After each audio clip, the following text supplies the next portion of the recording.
Graça e paz, meu irmão, minha irmã, tudo bem com você? Como é que estão aí os seus dias durante aí essa pandemia que temos enfrentado? Nós estamos aqui mais uma vez para continuarmos o nosso estudo na carta de Paulo aos Gálatas. Se é o primeiro vídeo desse estudo que você está vendo, eu te aconselho a voltar lá no canal da nossa igreja e ver os dois primeiros vídeos para que você tenha aí uma continuidade dos estudos dessa carta. Eu quero te lembrar também que nós temos, além dos vídeos dispostos algumas leituras, né, diárias, que vão de segunda a sábado, para acrescentar no nosso estudo, também na nossa devocional diante de Deus, porque é maravilhoso a gente assistir videoaulas, né? A gente assistir pregações, mas eu tenho certeza que Deus deseja que a gente se achegue a Ele também diretamente, né? Deus quer falar através de nós, através da sua palavra. Então não deixe, vai lá nos vídeos, olha lá na descrição do vídeo, tem lá os textos. Se você também é membro da nossa igreja, nós temos colocado aí nos grupos esses textos para leitura diária. Não abra mão de meditar na palavra de Deus, porque é bênção, é vida, é transformação em nós, né? É bênção para as nossas vidas. Então vamos orar para a gente dar início ao nosso estudo nesse dia. Oremos ao Senhor. Pai de amor, nós te agradecemos pela oportunidade de mais um dia estudarmos a Tua palavra, meditarmos na Tua palavra e sermos transformados pela Tua palavra. Te pedimos, Senhor, que Tu venhas falar aos nossos corações, mas que também Tu venhas nos transformar pelo poder da Tua palavra, em nome de Jesus. Queremos ouvir a Tua voz. Precisamos que o Senhor, através do Teu Santo Espírito, ilumine o nosso entendimento, para que consigamos, ó Pai, Te ouvir e compreender aquilo que Tu desejas falar aos nossos corações e aquilo que Tu desejas fazer em nós. É o que nós te pedimos nesse dia e já te agradecemos no nome do Teu Filho amado Jesus que oramos. Amém. Queridos, o estudo de hoje, ele compreende aí Gálatas capítulo 2, dos versículos 1 ao 10. Provavelmente na próxima semana nós ainda daremos continuidade a essa perícope, a esse texto, né? Aí da palavra. Provavelmente nós não conseguiremos ir até o final, mas daremos continuidade aí na próxima semana ainda, nesse trecho aí da palavra do Senhor. Vamos ler juntos? Gálatas 2, do 1 ao 10 diz assim, Paulo dizendo: 14 anos depois, subi outra vez a Jerusalém com Barnabé, levando também a Tito. Subi em obediência a uma revelação, e lhes expus o evangelho que prego entre os gentios, mas em particular aos que pareciam de maior influência, para de algum modo não correr ou ter corrido em vão.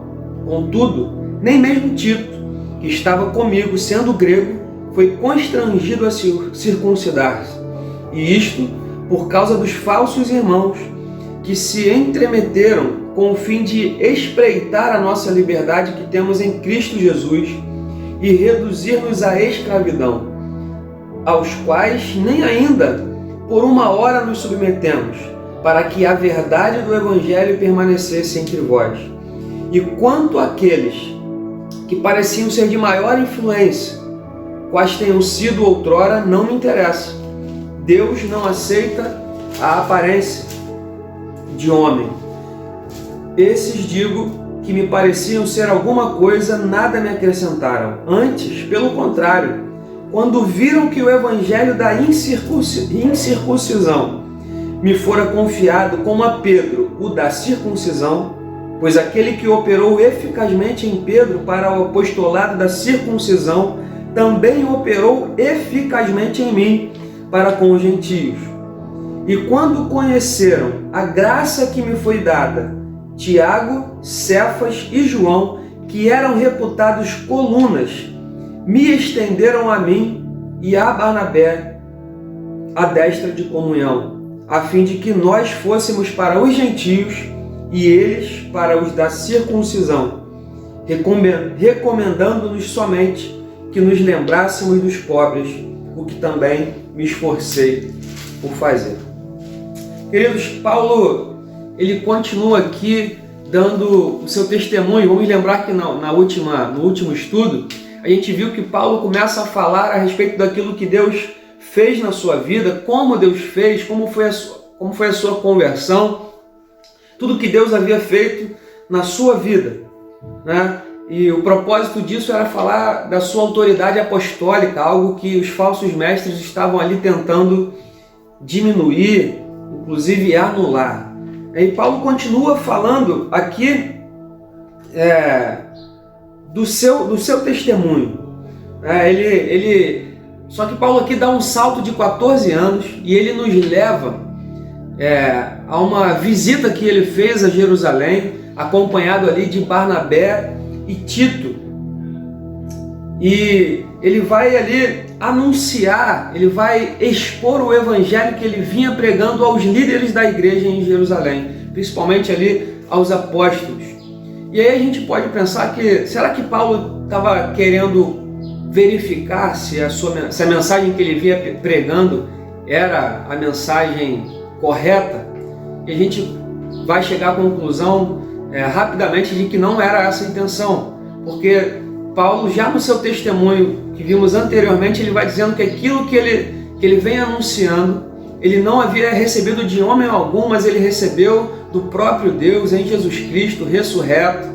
E ele não vai ali para conferir a sua mensagem, esse não é o objetivo.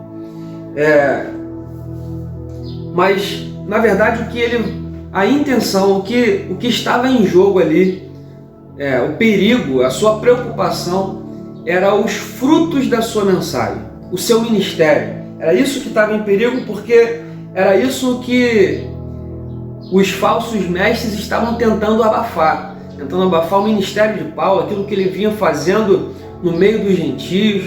E ele vai ali expor o evangelho aos líderes da igreja em Jerusalém, para que os frutos, para que não houvesse perigo de que ele tivesse corrido em vão.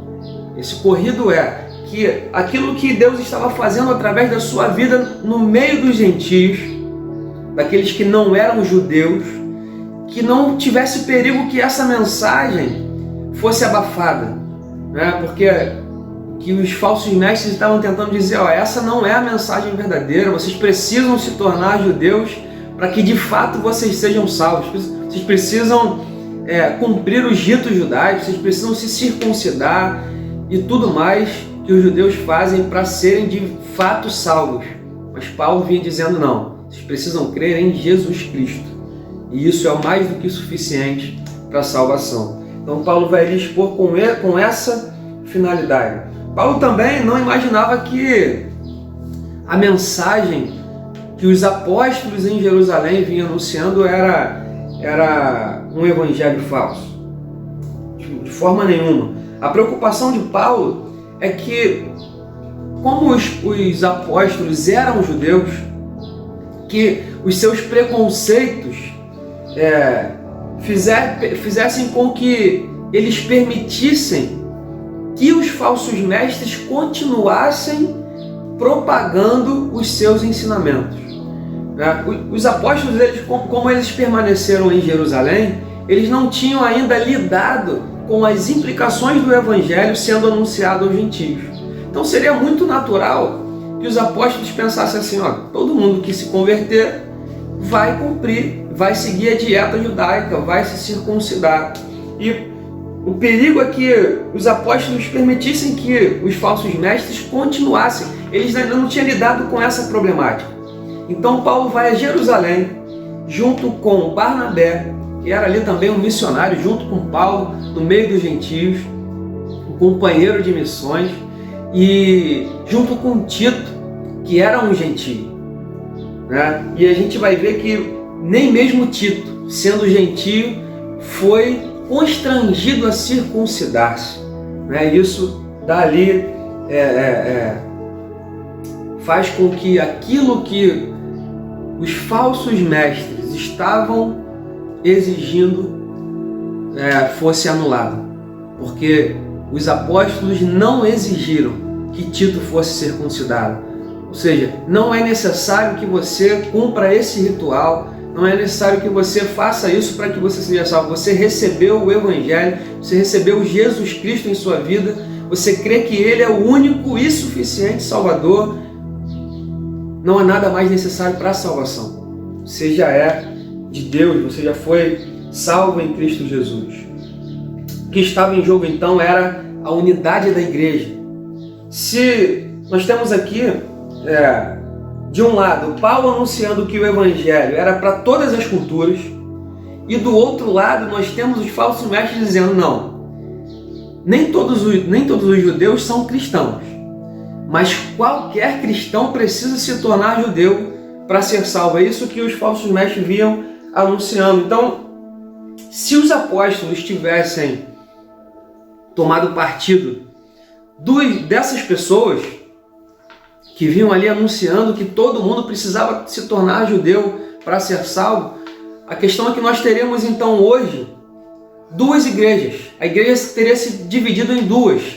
Então, Paulo vai lá nos transportar 14 anos depois, ali no seu testemunho, porque essa é uma reunião completamente de extrema importância para nós hoje, porque nós temos uma igreja estabelecida em Cristo Jesus, um Evangelho, um só Senhor, um só Espírito. E é justamente por isso que Paulo tem essa preocupação de ir lá em Jerusalém e expor o Evangelho, porque a igreja é uma só. É a unidade do Evangelho, é a unidade da igreja que estava em perigo, e por isso hoje nós temos uma só igreja em Cristo Jesus. Se os apóstolos tivessem então tomado o partido dos falsos mestres, hoje teríamos duas igrejas. Uma formada por judeus, outra formada por gentios, duas opostas entre si, uma duvidando da salvação da outra. Mas tudo isso que aconteceu nessa reunião de Paulo, Barnabé e Tito, junto aos líderes de Jerusalém, junto aos apóstolos, fez com que a unidade da igreja fosse estabelecida, fortalecida, e ali prevaleceu contra as acusações desses falsos mestres. Eu quero aqui abrir um parêntese. Nós estamos no mês de missões, nós temos falado a respeito de missões, nós temos nesse mês ouvido pregações a respeito de missões. Nossa igreja celebra as missões no mês de agosto, mas as missões elas são para o ano inteiro. A igreja é missionária. Nós tivemos ali uma live com uma missionária da tribo Nissi, Nós temos aí mais à frente, teremos outras lives com outros missionários esse mês aí, para que o nosso coração seja revigorado, seja reaquecido para o nosso trabalho missionário. Eu quero trazer aqui para os irmãos um pequeno texto do reverendo Ronaldo Lidório a respeito do Evangelho. E nós vamos aqui abrir esse parênteses e nós vamos ficar até aqui nesses versículos do nosso estudo. E o texto diz o seguinte, de Ronaldo Lidório falando a respeito do Evangelho. Tem tudo a ver com aquilo que falamos até agora. Ele diz assim: o Evangelho é supracultural, pois ele define e explica a cultura, e não o contrário. Ou seja, não é a nossa cultura que diz o que é o Evangelho, mas é o Evangelho que diz o que é cultura. O Evangelho é cultural, por ter sido revelado à humanidade em seu próprio contexto e história. O Evangelho é intercultural, por juntar ao redor de si, ao redor de Jesus, pessoas de todos os povos. O Evangelho é multicultural, ao ser destinado a todos os povos, a todas as línguas. O Evangelho é transcultural, quando ele é transmitido de uma cultura a outra. E o Evangelho é contracultural, pois sempre confronta o homem em sua própria cultura. Meus irmãos, o Evangelho ele é para todas as culturas. Não há uma cultura sequer que não deva ser evangelizada. Mas o que a gente precisa entender é que quando a gente fala de evangelizar todas as culturas, o Evangelho ele não destrói culturas. O Evangelho transforma. O Evangelho transforma culturas e não... Um exemplo, quando a gente fala em evangelizar os índios, a nossa intenção não é transformar índios em cariocas, por exemplo. Nós não temos uma cultura superior à dos índios, nós temos uma outra cultura. O que a nossa intenção, quando falamos em evangelizar os índios, é para que a cultura indígena seja transformada e não destruída. A gente precisa compreender que toda cultura, em todos os lugares, preserva elementos da imagem de Deus.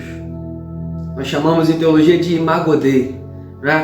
A imagem de Deus, existem elementos da imagem de Deus em todas as culturas, mas também toda cultura foi manchada pelo pecado e precisa ser transformada, precisa ser restabelecida a imagem de Deus, inclusive a nossa cultura. Então, toda cultura precisa ser transformada, toda cultura precisa ser alcançada pelo Evangelho, por Jesus Cristo. Precisa ser transformada. A questão é que nós somos os missionários. Essa é a nossa missão. Paulo foi anunciar o Evangelho aos gentios e ele não queria que a cultura dos gentios fosse destruída. O anseio, e ele sabia disso, é que a cultura dos gentios precisava ser transformada em Jesus Cristo, por Jesus Cristo e através do poder de Jesus Cristo. É isso que o Evangelho faz nas nossas vidas, é restaurar a imagem de Deus em nós, que inclusive nós precisamos falar do Evangelho todos os dias, porque também precisamos ser transformados dia após dia, até que um dia cheguemos à estatura de varão perfeito, na glória, com Cristo Jesus. Todos os dias precisamos que o Evangelho, ser moldados pelo Evangelho, ser moldados por Jesus Cristo, Precisamos aí caminhar de glória em glória, para que a imagem de Deus, dia após dia, seja restaurada em nós. Toda cultura precisa do Evangelho. Mas esse é o nosso trabalho, essa é a nossa missão.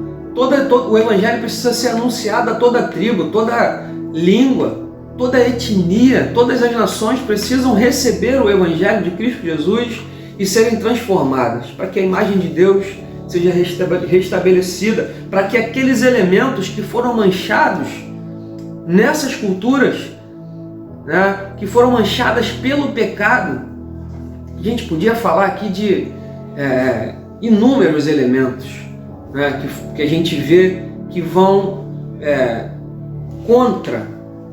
que vão de encontro ao Evangelho, que contrariam a vontade de Deus.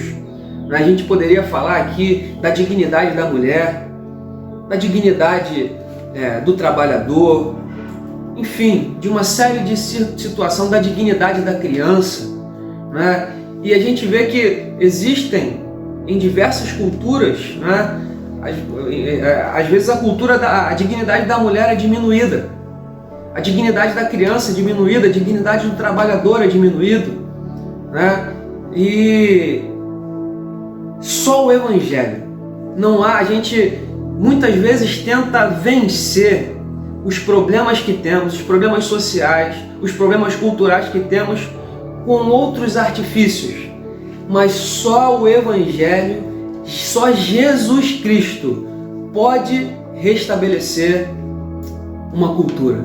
Só Jesus Cristo pode restabelecer a nossa cultura, pode restaurar a nossa cultura para a glória de Deus. Só Jesus e nada mais.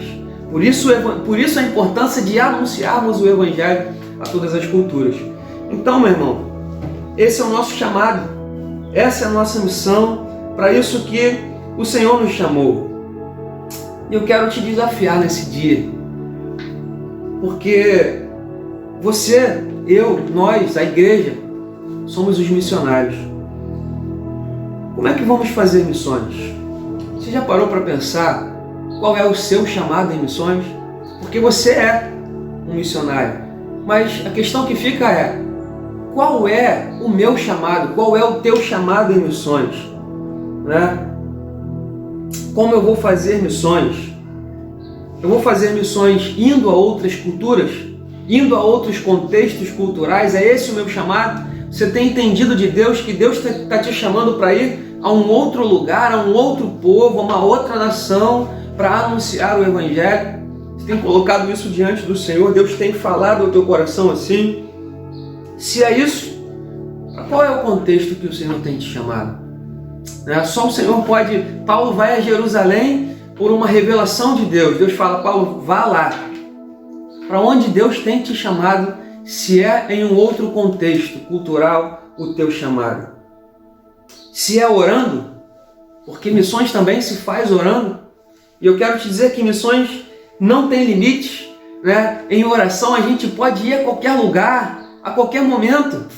Você pode ir agora. Em oração você pode ir à Ásia, à África, aos ribeirinhos do nosso país, da nossa nação. Você pode ir em oração aos ciganos, você pode ir em oração a qualquer lugar, à África. Você pode ir nas tribos ali, africanas ou indígenas da nossa nação. Você pode ir a qualquer lugar. Você pode ir à Coreia do Norte agora em oração. A gente pode ir à China agora em oração. Aos países que são ali, onde prevalece o hinduísmo, onde praticamente não há cristianismo. Em oração nós podemos ir a qualquer lugar. Se o Senhor tem te chamado em oração para fazer missões, qual é o dia da semana? Quanto tempo nós vamos dedicar em oração? Precisamos nos programar para missões. Precisa ficar definido nas nossas vidas se esse é o nosso chamado, se Deus tem te chamado e me chamado para orar, se esse é o nosso chamado, qual é o dia? Quanto tempo? Não, eu vou me dedicar, vai ser na terça-feira, eu vou tirar 30 minutos, 5 minutos, 10 minutos para orar por missões, para que a bênção de Deus alcance aquela nação, para que Deus sustente os missionários que lá estão, para que Deus guarde os missionários que lá estão, para que o poder, a glória de Deus se manifeste naquele lugar. Qual é a nação que Deus tem colocado no teu coração, para que você esteja, eu e você estejamos orando, intercedendo?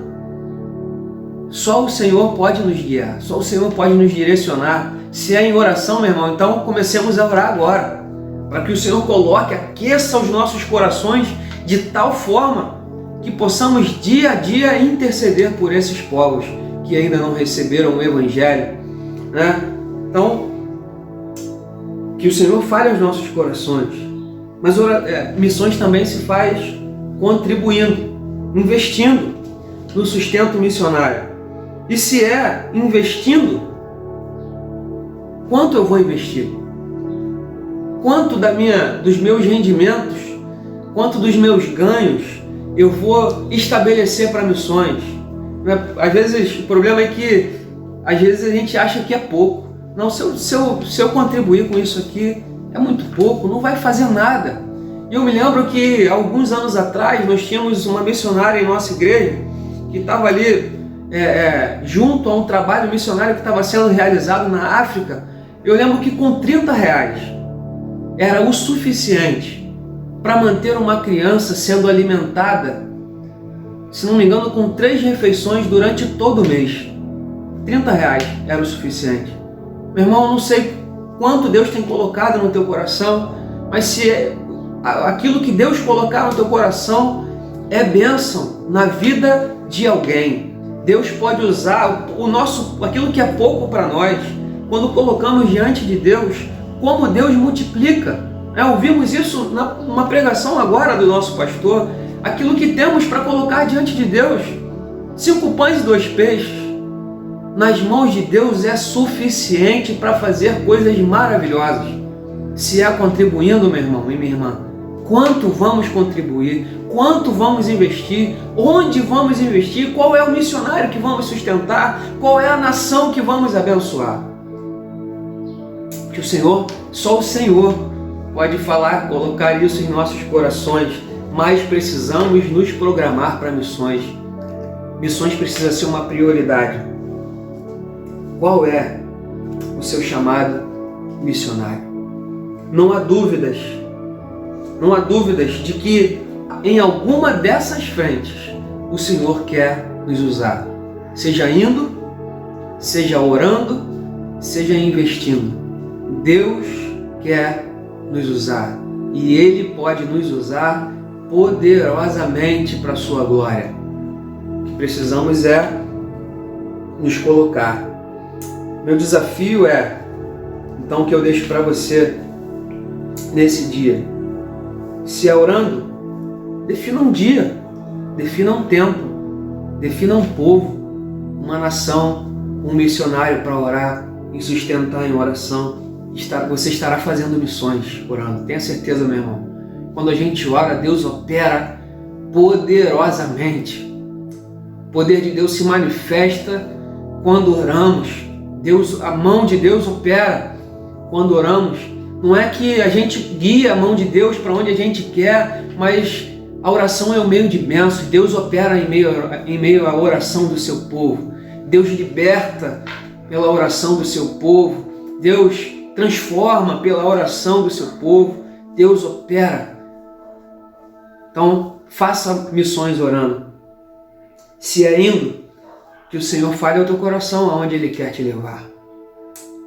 Porque se Ele falar ao teu coração, Ele vai te capacitar, Ele vai te sustentar e Ele vai te usar poderosamente. Vidas serão restauradas através da sua vida.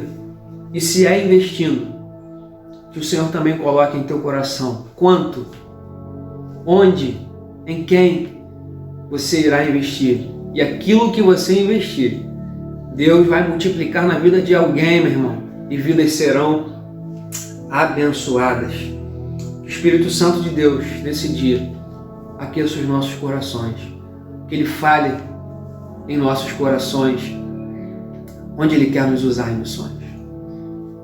Meu irmão, se você que está assistindo esse estudo não pertence a nenhuma igreja, eu quero te dizer que a Igreja Presbiteriana em Rio da Prata tem anunciado o Evangelho de Jesus Cristo. Só Jesus Cristo salva, só Ele é o Senhor. Nós temos anunciado que Ele morreu na cruz para nos salvar, para te salvar. Se você não está caminhando em nenhuma igreja, eu quero te dizer que essa igreja está aqui para te receber. Nós estamos aqui para caminhar junto contigo, para anunciar o Evangelho, para falar de Jesus, para abençoar a sua vida através da palavra de Deus. Se você não pertence a nenhuma igreja, vem caminhar conosco.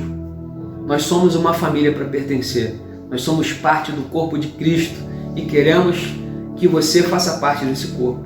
Vem caminhar com a gente. Que o Senhor te abençoe, que o Senhor te guarde, que o Senhor te fortaleça, que o Senhor te use em missões. Quero orar mais uma vez para que a gente esteja encerrando esse culto nesse dia, esse estudo desse dia. Pai de amor, obrigado pela Tua palavra, obrigado porque o Senhor nos alcançou e agora Tu desejas nos usar. Te pedimos, Espírito Santo de Deus, aqueça os nossos corações, fala aos nossos corações, nos usa para a Tua glória, porque somos o Teu povo, somos a Tua igreja, alcançada, lavada, perdoada, remida, capacitada pelo Senhor para anunciar as boas novas de salvação a todas as línguas, todos os povos e a todas as nações. Usa-nos para a Tua glória, é isso que te pedimos em nome de Jesus. Amém. Deus te abençoe, meu irmão e minha irmã. Um forte abraço e até a próxima.